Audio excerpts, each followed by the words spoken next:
ఆర్టికల్తో ఉంటుంది అధ్యక్ష. అట్లానే గిరిజన ప్రాంతాల్లో ఉండేటటువంటి గిరిపుత్రులకు ఉపాధి అవకాశాల కోసం అందరు ప్రభుత్వాలను కూడా వెతుకులాడుతూ ఉంటాం అధ్యక్ష.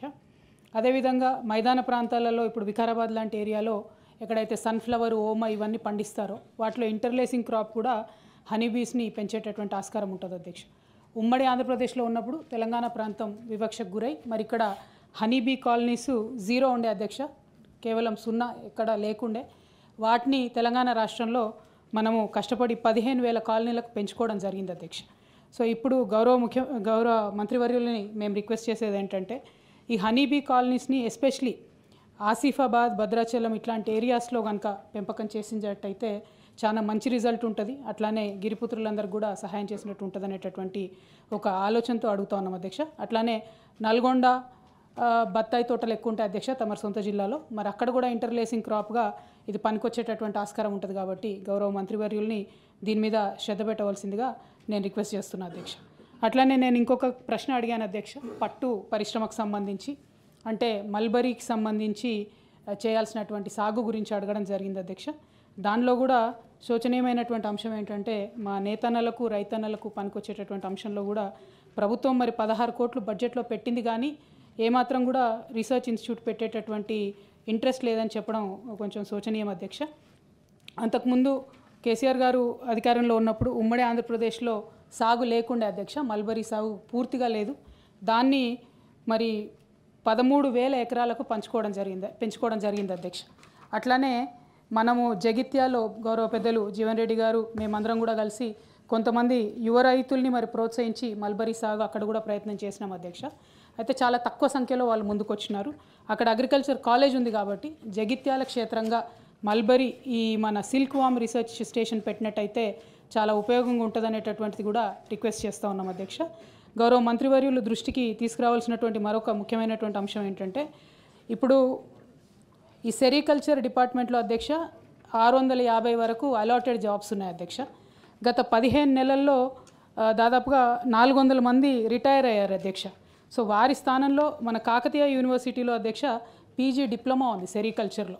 అక్కడ ఉన్నటువంటి పిల్లలకి ఉద్యోగాలు ఇవ్వాల్సిందిగా కోరుతా ఉన్నాం అధ్యక్ష. వాళ్ళు కూడా ధర్నాలు, దీక్షలు చేసేటటువంటి పరిస్థితిలో ఉన్నారు కాబట్టి ఈ కాకతీయ యూనివర్సిటీలో ఉన్నటువంటి పిల్లలకు ఇది ఇవ్వాలని కోరుతా ఉన్నాం అధ్యక్ష.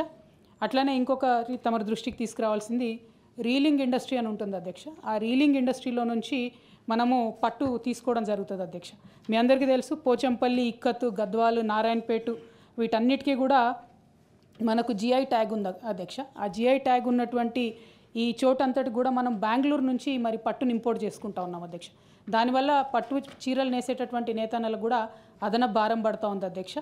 మేము కేసీఆర్ గారి హయాంలో ప్రతి పట్టుగుళ్ళకి 75 రూపాయల చొప్పున వరుసగా డబ్బులు ఇచ్చుకుంటూ వచ్చాం అధ్యక్ష. తమరు వచ్చినటువంటి సంవత్సర కాలంలో 8 కోట్ల రూపాయలు నేతన్నలకు బాకీ పడ్డారు అధ్యక్ష. ఆ బకాయిలను కూడా త్వరగా రిలీజ్ చేయవలసిందిగా కోరుతా ఉన్నాం అధ్యక్ష. అదేవిధంగా గౌరవ మంత్రివర్యుల దృష్టికి తీసుకొచ్చేది ఏంటంటే ఎన్నడూ లేని విధంగా కేంద్ర ప్రభుత్వం జిఎస్టీని విధించింది అధ్యక్ష చేనేత వస్త్రాల మీద. దాన్ని మేము మ్యాచింగ్ గ్రాంట్ ఇస్తాము, మా రాష్ట్ర ప్రభుత్వం నుంచి జిఎస్టీని చేనేత మీద మాఫీ చేస్తామని చెప్పారు అధ్యక్ష. మరి గత సంవత్సర కాలంలో ఆ ప్రపోజల్ని ఏం చేశారు? ఈ సంవత్సర కాలంగా మరి నేతన్నలు కట్టినటువంటి జిఎస్టీకి రాష్ట్ర ప్రభుత్వము మళ్ళా రియంబర్స్మెంట్ ఇస్తుందా ఏంటి అన్నటువంటి అంశాలని కూడా చెప్పవలసిందిగా నేను కోరుతా ఉన్నాను. ధన్యవాదాలు అధ్యక్ష. ఇక్కడ బ్యాక్లాగ్ పోస్టుల భర్తీ విషయం కానీ లేకపోతే కొత్తగా రాబోయేటువంటి రిక్రూట్మెంట్ విషయంలో కానీ sir EWS quota sir EWS quota ద్వారా 10% రిజర్వేషన్ ఈడబ్ల్యూఎస్ కోటాకి మనం అమలు చేస్తున్నాం అధ్యక్ష. దాంట్లో అసలు 10% ఎలిజిబిలిటీస్ మన దగ్గర ఈడబ్ల్యూఎస్ కోటా కింద ఉన్నారా? గౌరవ సభ్యులు జీవన్ రెడ్డి గారు గతంలో పదే ఇదే అంశాన్ని ప్రస్తావించినారు సార్. మేము అంతమంది లేమయ్యా ఈడబ్ల్యూఎస్ కోటాకు సంబంధించినటువంటి వాళ్ళము, ఇంత ఎందుకు అమలు చేస్తున్నారనేటువంటి మాట గౌరవ సభ్యులు చెప్పినారు అధ్యక్ష. సో ఇటీవల భర్తీ చేసిన వాటి 50,000 ఉద్యోగాల విషయంలో రాష్ట్ర ప్రభుత్వానికి కృతజ్ఞతలు తెలియజేస్తూనే ఇందులో ఈడబ్ల్యూఎస్ కోటాకు ఎక్కువ అమలు చేయడం వల్ల ఇందులో బీసీ, ఎస్సీ, ఎస్టీలకు రావాల్సినటువంటి ఉద్యోగాల విషయంలో కొంత నష్టం జరుగుతుందనే విషయాన్ని సభ దృష్టికి తెస్తా ఉన్నాం అధ్యక్ష. అలాగే ఇప్పుడు రాబోయేటువంటి వాటిలో కూడా జబల్పూర్ హైకోర్టు అధ్యక్ష కేసు నెంబర్ 9692 ఆఫ్ 2021లో వాళ్ళు కేసు వేస్తే మొన్న అధ్యక్ష ఎక్కడ 2024లో తీర్పిస్తూ మొత్తం 100% ఉద్యోగాలు ఉంటే దాంట్లో 50% ఉద్యోగాలు రిజర్వ్డ్ పోగా మిగిలిన 50లోంచి 10% ఈడబ్ల్యూఎస్ వరకు తీసుకోవచ్చని చట్టం చెప్తుంది అధ్యక్ష. కానీ మనం ఉన్నటువంటి మొత్తం 100లోంచి 10% తీయడం వల్ల ఇక్కడ బీసీలకు, ఎస్సీలకు, ఎస్టీలకు అలాగే ఓపెన్ కేటగిరీ అభ్యర్థులకు కూడా నష్టం జరుగుతూ ఉంది అధ్యక్ష. ఇప్పుడు నేను గవర్నమెంట్ని తమ ద్వారా చేసేటువంటి రిక్వెస్ట్ ఏంటంటే అధ్యక్ష, ఈడబ్ల్యూఎస్ కోటా ఫిక్స్ చేయండి. ఈడబ్ల్యూఎస్ కోటా ఫిక్స్ చేయడం ద్వారా దాంట్లో ఒరిజినల్గా ఎలిజిబిలిటీస్ ఎంతమంది ఉన్నారో అంతమందికి ఇవ్వడానికి మనకు అవకాశం ఉంది. రెండోది, మిగతా వాళ్ళకి కూడా పోస్టులు పెరిగేటువంటి అవకాశం ఉంటుంది, ఎక్కువ అవకాశాలు కూడా దొరుకుతాయి. ఇప్పుడు ఈడబ్ల్యూఎస్ కోటాను ఫిక్స్ చేసే అవకాశం ఏమన్నా ప్రభుత్వం దగ్గర ఉన్నదా? ఉంటే ఈ కొత్త ఉద్యోగాలు 1,50,000 ఉద్యోగాలు ఏవైతే భర్తీ చేయాల్సిందో వాటిలో బీసీ, ఎస్సీ, ఎస్టీలకు న్యాయం జరిగే అవకాశం ఉంది. ఆ దిశగా ప్రభుత్వాన్ని ఆలోచించమని రిక్వెస్ట్ చేస్తా ఉన్నా అధ్యక్ష. ఆనరబుల్ డిప్యూటీ సీఎం గారు నోట్ చేసుకున్నారు. ఓకే. ధన్యవాదాలు అధ్యక్ష. ఇక్కడ గతంలో జరిగినటువంటి ఒక పొరపాటు ఇవాళ తెలంగాణలో ప్రస్తుత రాష్ట్ర ప్రభుత్వానికి కూడా ఇబ్బందికరంగా మారింది అధ్యక్ష. ఆర్టిజన్ల విషయంలో విద్యుత్ శాఖలో పనిచేస్తున్నటువంటి ఆర్టిజన్లను ప్రభుత్వ ఉద్యోగులంటూ గత ప్రభుత్వంలో లెక్కలు చూపెట్టి కొద్దిగా వాళ్ళలో ఏదో ఆశ నింపే ప్రయత్నం చేసినారు అధ్యక్ష. వాస్తవానికి ఆర్టిజన్లను ఒక ఫిక్స్డ్ శాలరీతో పెట్టడం ద్వారా వాళ్ళకు ఉద్యోగ భద్రత లేకపోతే ఇంకా వాళ్ళలో ఎలాంటి గ్రోత్ లేకుండా వాళ్ళు మిగిలిపోయినారు అధ్యక్ష. చాలా రోజుల నుంచి నా దగ్గరికి వాళ్ళు వస్తూ ఉన్నారు. రెండవది, మమ్మల్ని మీరు ఇదివరకు చాలా విమర్శ చేసిన విషయం ఏంటంటే మీరు కేంద్ర ప్రభుత్వంతో సఖ్యతతో లేరు కాబట్టి మీరు ఎక్కువ నిధులు తెచ్చుకోలేకపోతా ఉన్నారని మమ్మల్ని విమర్శ చేశారు అధ్యక్ష. మరి గడిచిన సంవత్సర కాలంలో గౌరవ ముఖ్యమంత్రి గారు దాదాపు నెలకు 2-3 సార్లు ఢిల్లీకి పోయి కేంద్రంలో పెద్దలందరినీ, మంత్రులందరినీ కూడా కలిసి వచ్చినారు. మరి ప్రతి జిల్లాకు రావాల్సినటువంటి నవోదయ పాఠశాలలు తెచ్చుకున్నారా? లెఫ్ట్ వింగ్ ఎక్స్ట్రీమిస్ట్ జిల్లాల కింద మన జిల్లాలు చాలా ఎక్కువ ఉన్నాయి, వాటిని ఎన్నింటినీ రికగ్నైజ్ చేస్తున్నారు. మూడోది అధ్యక్ష, మరి ముఖ్యమైనటువంటి విషయం, బ్యాక్వర్డ్ గ్రాంట్స్ ఏదైతే ఉంటాయో అవి వచ్చినాయా రాలేదా? అవి దాదాపు 1,800 కోట్లు పెండింగ్ ఉన్నాయి.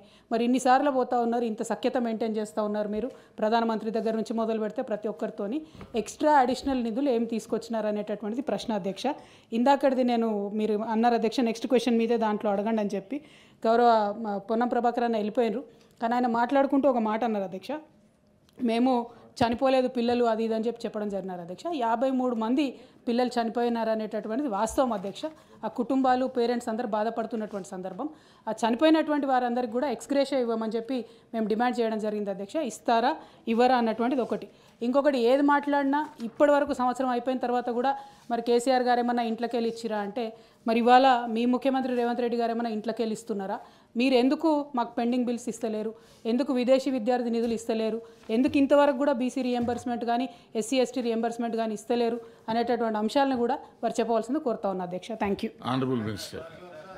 ఆనరబుల్ మినిస్టర్ గౌరవ సభ్యులు రవీంద్రరావు గారు అడిగినట్లు చాలా స్పష్టంగా నేను అన్న దాంట్లో చెప్పాను. ఏదైతే క్వశ్చన్ అవర్ వారి జవాబు తర్వాత క్లోజ్. గౌరవ సభ్యులు, ఈ ప్రభుత్వం ఉన్న పాత జిల్లాలను ఏ జిల్లాన్ని కూడా రద్దు చేయాలనే ఆలోచన ఏమీ లేదు. వెరీ క్లియర్గా చెప్తున్నా. ఇక అభివృద్ధి, సంక్షేమం ఆ జిల్లాలో ఏ స్థాయి నుంచి ఏ స్థాయికి ఇంక్రీజ్ అయింది, ఒకవేళ మా జిల్లా తీసేస్తే పక్కన సీతక్క జిల్లా తీస్తారా లేదా అని గౌరవ సభ్యులకి ఇటువంటి ప్రశ్నలే వారి మనసుకు రానియొద్దు. ప్రభుత్వము ఏ జిల్లాని కూడా తీసే ఉద్దేశం లేదు. సోదరిమణి కవిత గారు అడిగినట్లు గౌరవ ముఖ్యమంత్రి గారు ఎన్నిసార్లు కేంద్రం పోయారు, ఎన్ని నిధులు తీసుకొచ్చారు, సరది ఈ క్వశ్చన్కి అనుబంధం కాకపోయినా ఈ దేశంలోని రాష్ట్రమే ఈ తెలంగాణ రాష్ట్రం. గౌరవ ముఖ్యమంత్రి గారు పోతే కేంద్ర ప్రభుత్వం ఏదైతే ఉందో, మీరు 10 సంవత్సరాలు పరిపాలించినాడు ఆనాటి ముఖ్యమంత్రి గారు, ఆనాటి మంత్రులు కేంద్రానికి వెళ్ళినప్పుడు ఎన్ని నిధులు తీసుకొచ్చారో స్పష్టంగా మీకు తెలుసు, మాకు తెలుసు.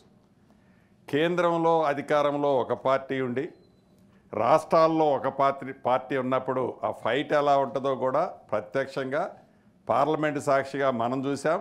ఇవాళ అసెంబ్లీలో అనేక సందర్భాల్లో మనం చేస్తున్న ప్రపోజల్స్ చూస్తున్నాం.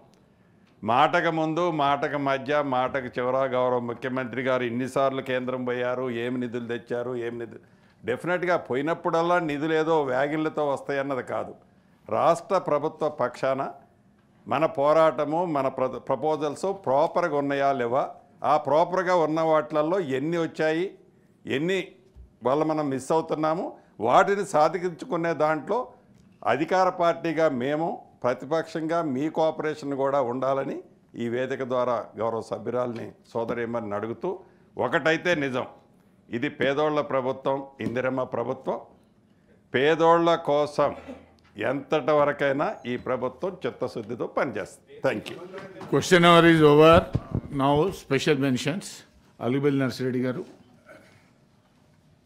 2.5 గంటలు క్వశ్చన్ అవర్